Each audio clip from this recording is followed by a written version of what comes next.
Hello friends, कैसे हैं आप सभी लोग। आई होप आप सब लोग बिल्कुल ठीक होंगे। चलिए शुरू करते हैं आज की क्लास। आज से आप सभी की सीडीपी की क्लास शुरू हो गई है, जिसमें हम टॉप 30 क्वेश्चन डिस्कस करने वाले हैं, वो भी टॉपिक वाइज। ठीक है, जैसे आपका वृद्धि एवं विकास एक आपका पहला टॉपिक है, जिसमें हम टॉप 30 इंपॉर्टेंट क्वेश्चन डिस्कस करने वाले हैं जो कि आपके एग्जाम में पूछे गए हैं। ठीक है, और आने वाले टाइम में जो आपका एग्ज़ाम जुलाई में होने वाला है उसमें भी आने की पूरी संभावना है, यहीं से क्वेश्चन आपके एग्ज़ाम में पूछे जाते हैं।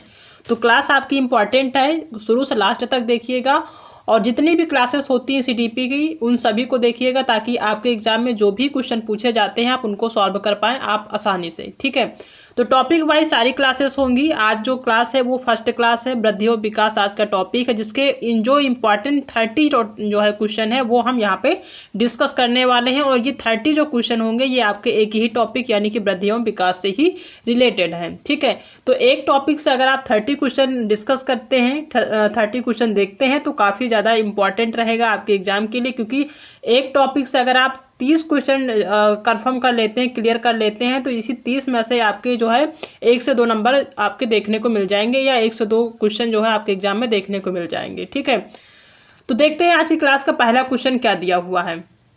और हाँ, अगर आप चैनल पर नए हैं, चैनल को सब्सक्राइब कर लीजिएगा, साथ में अपने दोस्तों को भी शेयर कर दीजिएगा जिनका सीटेट का एग्ज़ाम जुलाई में होने वाला है। ठीक है, अगर आप सीडीपी, आप सभी को पता है कि सीडीपी की जो है 30 नंबर कंपलसरी होते हैं, 30 नंबर का पेपर क्वेश्चन होता है, 30 नंबर आपको लाने होते हैं।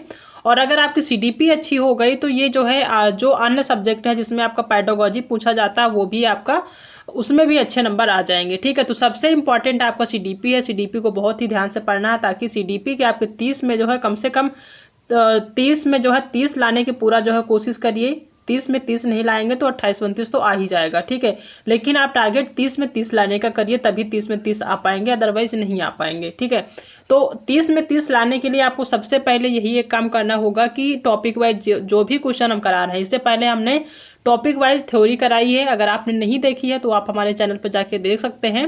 ठीक है, अगर आपने थ्योरी आपको नहीं पढ़ना है, आपने नहीं देखी है, तो भी अगर आप क्वेश्चन सारे जितने भी टॉपिक वाइज हम क्वेश्चन कराएंगे, अगर उन सभी क्लासेस को आप देख लेते हैं तो आपके एग्जाम के लिए काफ़ी ज़्यादा हेल्पफुल रहेंगी। ठीक है, तो देख लेते हैं आज की क्लास का पहला क्वेश्चन क्या है।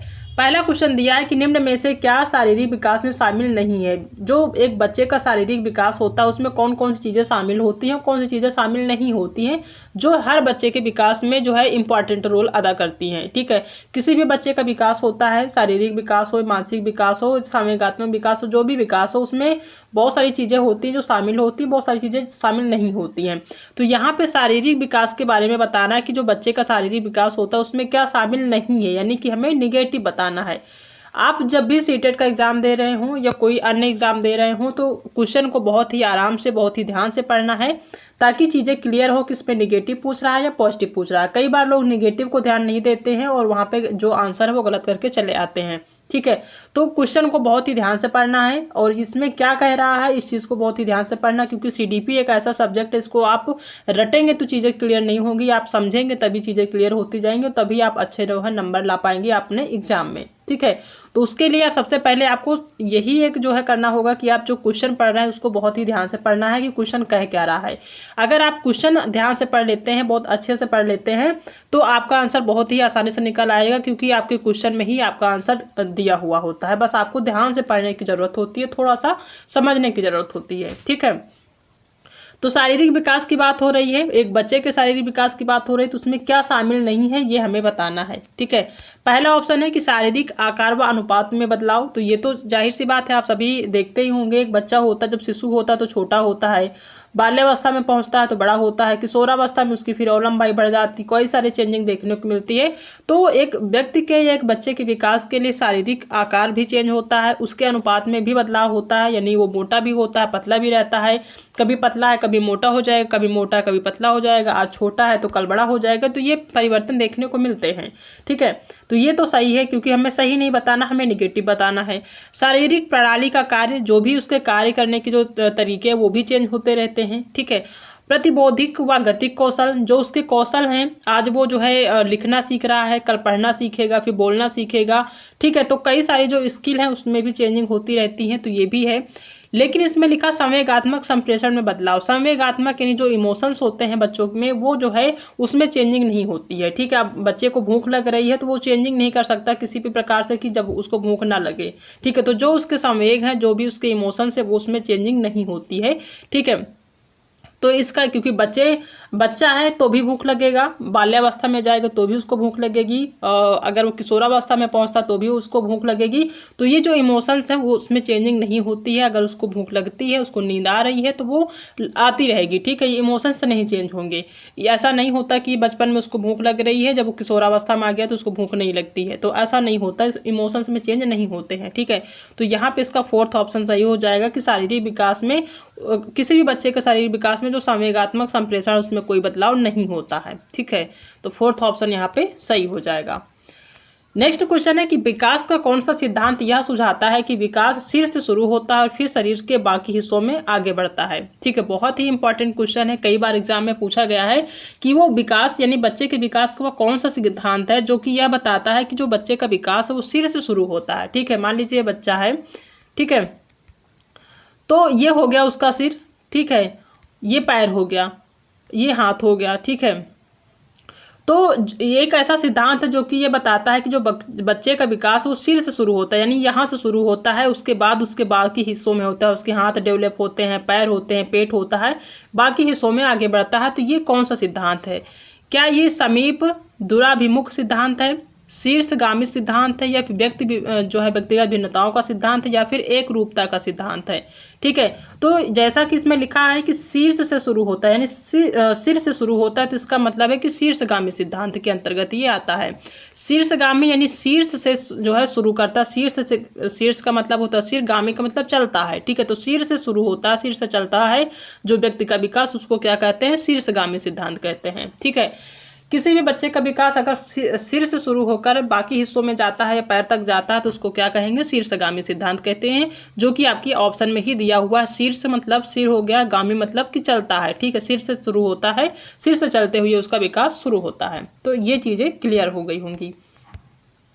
नेक्स्ट क्वेश्चन है कि कथन दिया हुआ है और कथन और तर्क से संबंधित क्वेश्चन पूछे जाते हैं, तो इनको भी बहुत ध्यान से देखना है और किस तरीके से सॉल्व करना है ये भी हम बताते चलेंगे। ठीक है, तो कथन और तर्क भी दिया होता है। कथन जो है ए दिया है कि बच्चों का शारीरिक विकास महत्वपूर्ण है क्योंकि यह बच्चों के सामाजिक और संज्ञानात्मक विकास को भी प्रभावित करता है। तो ये तो बिल्कुल सही है कथन जो कह रहा है कि बच्चों का जो शारीरिक विकास है, भाई जाहिर सी बात है महत्वपूर्ण है। जब तक बच्चे का शारीरिक विकास नहीं होता उसमें आगे चीज़ें नहीं हो पाएंगी। भाई शारीरिक, एक बच्चे के विकास के लिए शारीरिक जो विकास है बहुत ही ज़्यादा इंपॉर्टेंट है क्योंकि यह बच्चों के सामाजिक और संज्ञानात्मक विकास को भी प्रभावित करता है। जो शारीरिक विकास है वो सामाजिक और जो संज्ञानात्मक विकास होता है दोनों को प्रभावित करता है। तो कथन आपका सही है। जो कथन और तर्क वाले क्वेश्चन होते हैं उनको आपको सबसे पहले ये देखना होता है कि जो कथन दिया है ये सही दिया है कि गलत दिया है। सबसे पहले आप ये देख लीजिए। ठीक है, उसके बाद तर्क भी देखिए कि तर्क सही दिया है कि गलत दिया है। सबसे पहले ये कंफर्म कर लीजिए। उसके बाद फिर ये कंफर्म करिए कि अगर ये कथन सही है तो जो तर्क दिया है क्या इसकी व्याख्या करता है कि नहीं करता है। ठीक है, अगर करता है तो अच्छी बात है, नहीं है तो उसी हिसाब से आपको ऑप्शन भी देखना है। तो ये सबसे पहले देख लीजिए कि कथन क्या कह रहा है, तर्क क्या कह रहा है, दोनों सही है कि नहीं है, दोनों गलत है कि क्या है, दोनों व्याख्या करते हैं कि नहीं। तो इसी में आपको समझ में आ जाएगी कि आपका आंसर क्या होगा। तो अभी तक अगर हम कथन को देखें तो कथन के हिसाब से जो ये दिया हुआ है उसके अकॉर्डिंग सही है। ठीक है, तो इसको हम सही मान के चलते हैं। अब तर्क देख लेते हैं कि बचपन में यहाँ पे विकास होगा। बचपन में विकास के सभी आयाम एक दूसरे से जुड़े हुए हैं तथा एक दूसरे को बेहद प्रभावित करते हैं। तो बिल्कुल सही है, बचपन में बच्चों के जो विकास होते हैं उसके सभी आयाम जो होते हैं बच्चों के डेवलपमेंट के, वो सभी एक दूसरे से जुड़े होते हैं, उसके जो कि एक दूसरे को बेहद प्रभावित करते हैं। भाई जाहिर सी बात है, एक दूसरे से जुड़े होंगे तो प्रभावित भी करेंगे, इफेक्ट भी करेंगे। तो ये दोनों आपका सही है, यानी कथन भी सही है और तर्क भी सही है। और जो ये कथन दिया हुआ है ये विकास की बात कर रहा है, यहाँ पे शारीरिक विकास की बात हो रही है, यहाँ भी बच्चे के विकास की ही बात हो रही है। तो दोनों सही भी हैं और एक दूसरे की व्याख्या भी करते हैं। यानी जो आपका तर्क आर है ये एक ही व्याख्या भी करता है, यानी कि एक ही जो है बात करता है। जो कथन में दिया हुआ वही जो है बात तर्क भी कर रहा है और उसी की जो है व्याख्या करता है। तो ये आंसर आपका निकल के आ गया। अब ऑप्शन में देख लीजिए कि इसमें जो है ऑप्शन में क्या दिया है। तो पहला ऑप्शन है कि ए और आर दोनों सही है, तो हाँ बिल्कुल सही है, जो कि हमने देखा। और एक ही आर सही व्याख्या करता ये भी सही है। ठीक है, तो जो ये कथन और तर्क वाले क्वेश्चन होते हैं इनको बहुत ही ध्यान से आपको पढ़ना है और ये पता करना है कि जो कथन दिया है वो सही है और तर्क दिया है दोनों सही है, दोनों सही है कि नहीं सही है। उसके बाद सही भी है तो जो तर्क दिया है क्या इसमें कथन की बात करी गई है कि नहीं करी गई, इतना आपको ध्यान रखना है, आप आंसर बहुत ही आसानी से निकाल लेंगे। ठीक है, तो यहाँ पे पहला ऑप्शन सही हो जाएगा। नेक्स्ट क्वेश्चन दिया कि रचनात्मक बच्चों की विशिष्ट पहचान विशेषताओं में शामिल है। जो रचनात्मक बच्चे होते हैं उनकी जो विशिष्ट पहचान होती है उनकी विशेषताओं में ही शामिल है। इसमें जो है सही आंसर बताना है। तो विचारों की अन्यमता है, ऊब के लिए उच्च सहिष्णुता है, या जटिलता के लिए वरीयता है, या फिर अभिसारी सोच है। ठीक है, तो रचनात्मक बच्चों की जो विशिष्ट पहचान है वो किस विशेषताओं में शामिल है, तो वो है जटिलता के लिए वरीयता। थर्ड ऑप्शन इसका सही हो जाएगा। ठीक है, नेक्स्ट क्वेश्चन है कि विकास के शीर्षगामी सिद्धांत में कहा गया है कि विकास किस प्रकार आगे बढ़ता है। ठीक है, विकास के जो शीर्षगामी सिद्धांत है, शीर्षगामी जैसा कि हमने ऊपर पढ़ा, शीर्षगामी मतलब शीर्ष से जो पैर की तरफ चले, तो इसमें बता रहा है या कह रहा है क्वेश्चन कि विकास के शीर्षगामी सिद्धांत में कहा गया है कि विकास किस प्रकार आगे बढ़ता है। यानी शीर्षगामी सिद्धांत में क्या बताया गया है कि विकास किस प्रकार आगे बढ़ता है।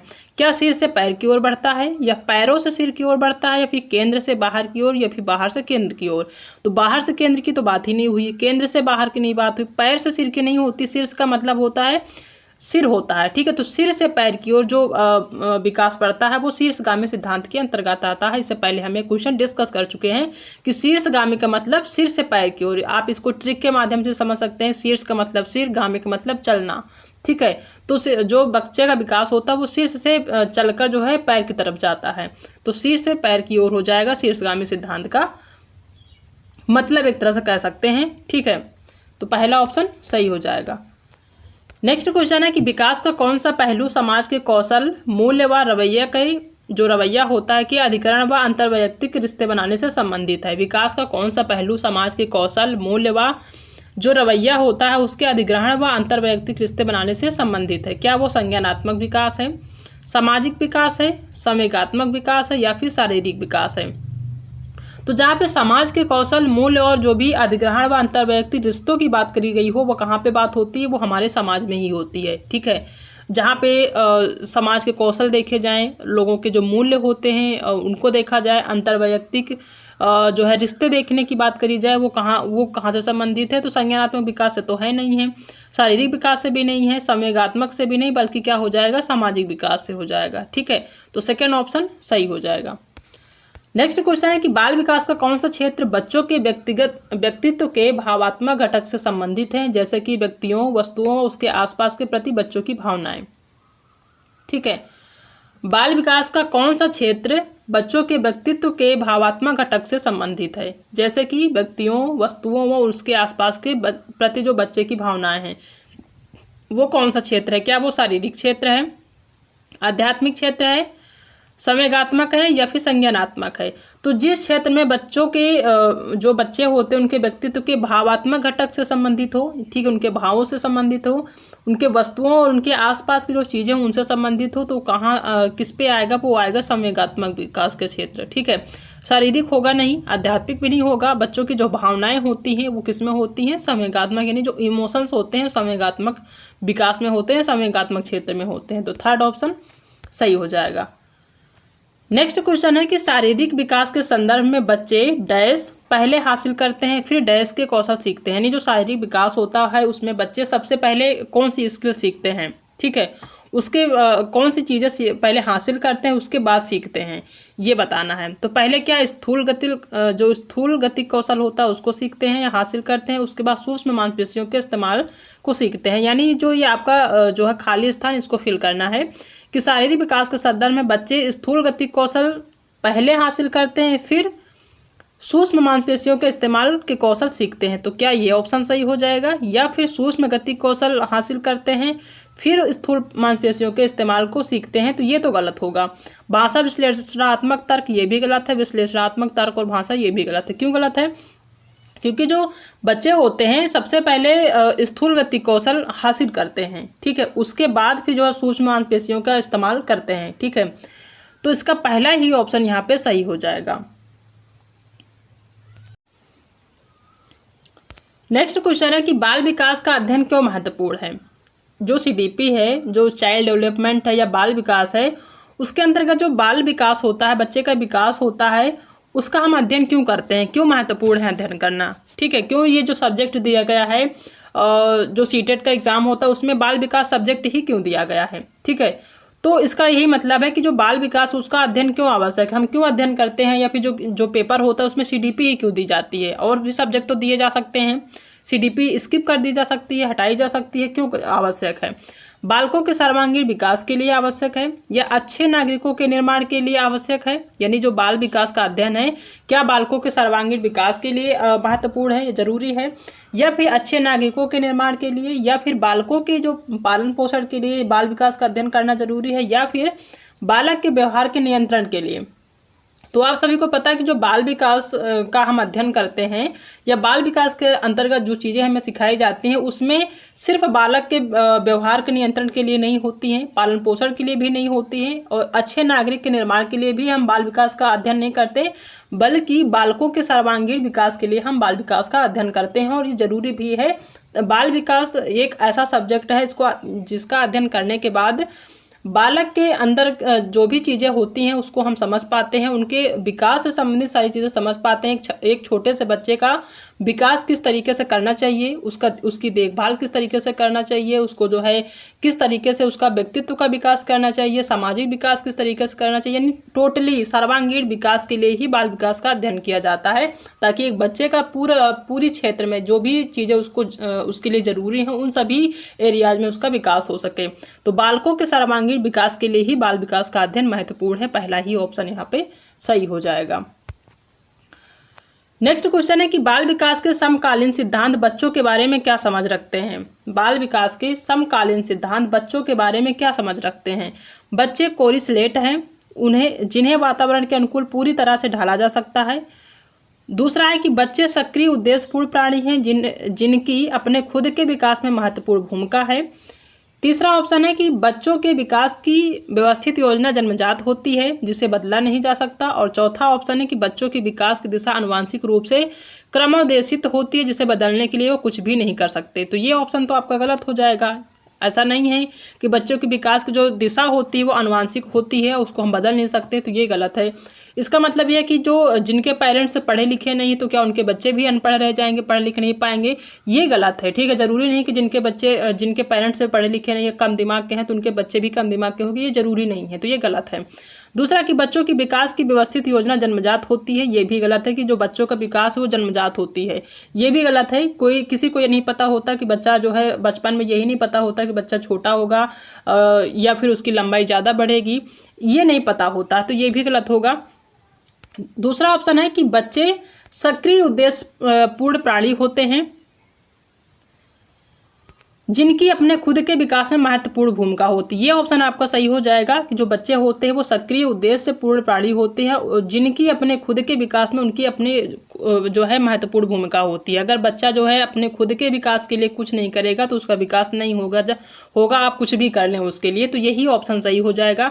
बच्चे कोई स्लेट नहीं होते हैं, जिन्हें वातावरण के अनुकूल पूरी तरह से ढाला जा सकता है, ये ऑप्शन गलत है। बच्चे कुछ ना कुछ जो है सीखते रहते हैं, वो कोई स्लेट नहीं होते हैं। ठीक है, ये सही है कि जिन्हें वातावरण के अनुकूल पूरी तरह से ढाला जा सकता है, आप सही माहौल में उनको पूरी तरह से ढाल सकते हैं, लेकिन जरूरी नहीं कि जो बच्चा होता है जो विद्यालय में जाता है तो वो कोरी स्लेट होता है, ऐसा जरूरी नहीं है। जब बच्चा पैदा होता है तो कुछ ना कुछ चीज़ें उसके दिमाग में होती हैं, कुछ ना कुछ उसे पता होता है, कुछ ना कुछ जिसे वो समझने की कोशिश करता है। कोई भी बात आप करते हैं तो उसको सुनने की कोशिश करता है।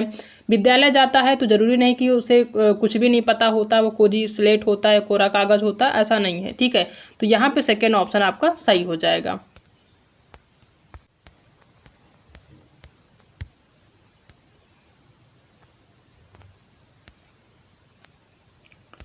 नेक्स्ट क्वेश्चन है कि विकास के संदर्भ में कौन सा कथन सही है। विकास के संदर्भ में कौन सा कथन सही है। विकास केवल पर्यावरणीय कारकों पर निर्भर करता है, ये गलत है। ठीक है, केवल पर्यावरणीय कारक पे निर्भर नहीं करता, तो ये गलत है। आप केवल ही देख के आप काट सकते हैं। दूसरा कि विकास जो है केवल आनुवांशिक कारकों पर निर्भर करता है, ये भी गलत है। जरूरी नहीं कि जैसे उनके पेरेंट्स हैं वैसे ही बच्चे होंगे, तो ये भी गलत है। तीसरा कि विकास कम समय के लिए होने वाला अस्थायी परिवर्तन है, ये भी गलत है। कम समय के लिए होने वाला अस्थायी परिवर्तन नहीं होता है, बल्कि विकास समग्र एवं व्यवस्थित रूप से निरंतर होता रहता है। बच्चा जब से पैदा होता है तब से लेके जब तक उसकी डेथ नहीं हो जाती तब तक विकास जो है समग्र एवं व्यवस्थित रूप से निरंतर होता रहता है। तो इसका 4th ऑप्शन सही हो जाएगा। ठीक है, बाकी 3 ऑप्शन गलत हैं। नेक्स्ट क्वेश्चन है कि आप अपनी कक्षा में से कुछ छात्रों को चुनकर 6 महीने में उनमें होने वाले विकास की एक रिपोर्ट तैयार करना चाहते हैं, तो इसके लिए आप निम्न में से क्या चुनेंगे। ठीक है, आप जो है अपनी कक्षा में से कुछ छात्रों को चुनकर 6 महीने में उनमें होने वाले जो विकास है, इन 6 महीने के अंतर्गत उनमें कौन कौन चीज़ें देखने, कौन कौन सी चीज़ें हैं ऐसे जो चेंज होती हैं, कौन कौन चीज़ें आप देखते हैं नई चीज़ें, उसकी जो है आपको एक रिपोर्ट तैयार करना चाहते हैं। तो इसके लिए आपको जो है निम्न में से क्या चुनेंगे, कौन कौन चीज़ें हैं जो आप उसमें से उस रिपोर्ट में लिखना चाहेंगे। जो रिपोर्ट आप तैयार करेंगे, क्या प्रत्येक माह उनकी लंबाई मापेंगे, यानी कि हर महीने उनकी कितनी लंबाई होती क्या ये मापेंगे, या फिर प्रत्येक माह उनका वजन तौलेंगे, या फिर प्रत्येक माह उनकी रुचियों, आदतों, दृष्टिकोणों, स्वभाव, व्यक्तित्व, व्यवहार आदि में होने वाले परिवर्तनों की जांच करेंगे, या फिर 4th ऑप्शन है कि प्रत्येक माह उनके शारीरिक आकार में होने वाले परिवर्तन की जांच करेंगे। ठीक है, तो अगर आप किसी भी बच्चे के विकास की रिपोर्ट तैयार करना चाहते हैं तो ज़रूरी नहीं कि सिर्फ लंबाई ही आप देखेंगे। ठीक है, क्योंकि विकास उसका संपूर्ण विकास की रिपोर्ट तैयार करना है तो ये गलत होगा। वजन तौलेंगे ये भी गलत होगा, बल्कि प्रत्येक माह उनकी जो भी रुचियाँ बढ़ रही हैं, किन चीज़ों में उनकी रुचियाँ बढ़ रही हैं, उनकी आदत में क्या सुधार हो रहा है, उसका दृष्टिकोण क्या है, उसका स्वभाव कैसा है, उसके व्यक्तित्व व्यवहार में कौन सी चेंजिंग आ रही है, इन सभी की जो है जो परिवर्तन होते हैं उनकी जांच करेंगे और साथ में रिपोर्ट करेंगे।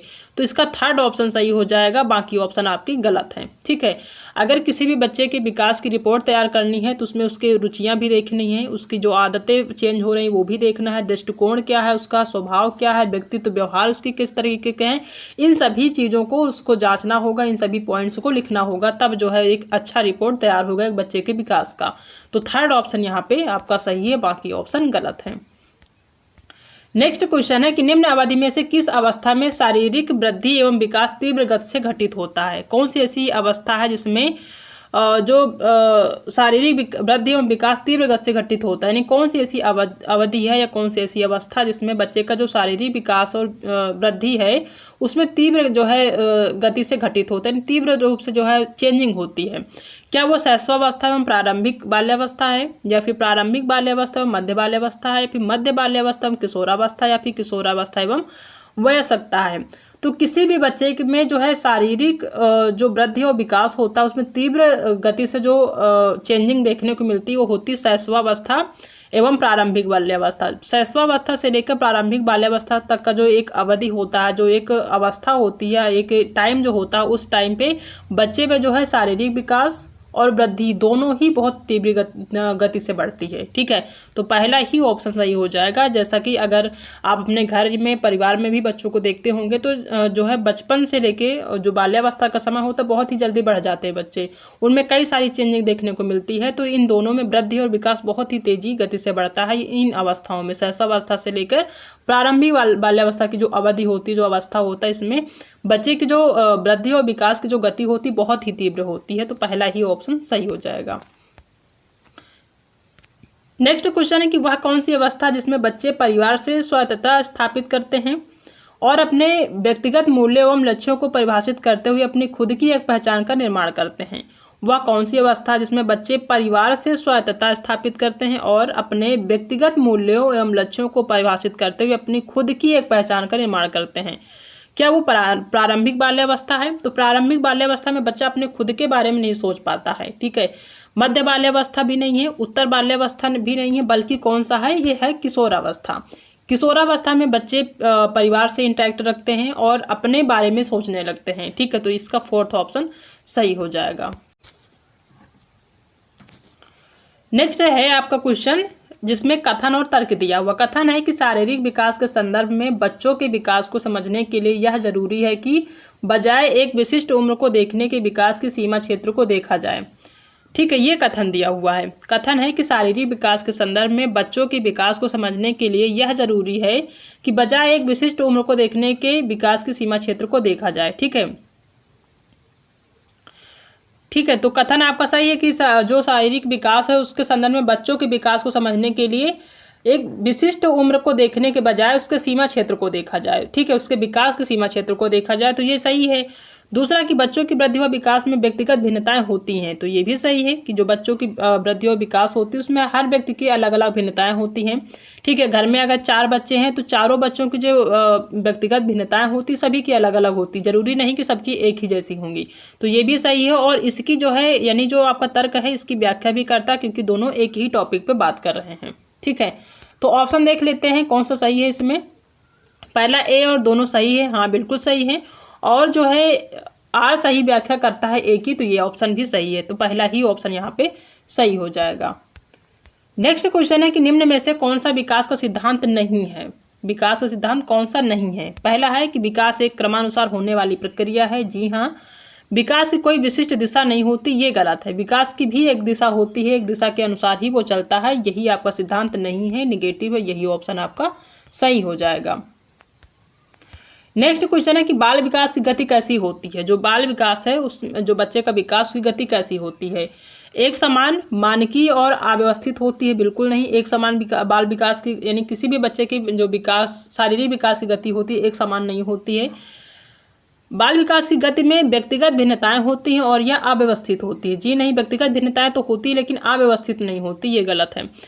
बाल विकास की गति एक समान, मानकीय और कुछ हद तक सुनियोजित और क्रमानुसार होती है, ये भी आपका गलत है। ठीक है, तीसरा है कि बाल विकास की गति में व्यक्तिगत भिन्नताएं होती हैं, बिल्कुल सही। हर बच्चे की जो विकास की जो है क्रम होता है सबका अलग अलग होता है, और यह कुछ हद तक सुनियोजित और क्रमानुसार होती है, बिल्कुल सही।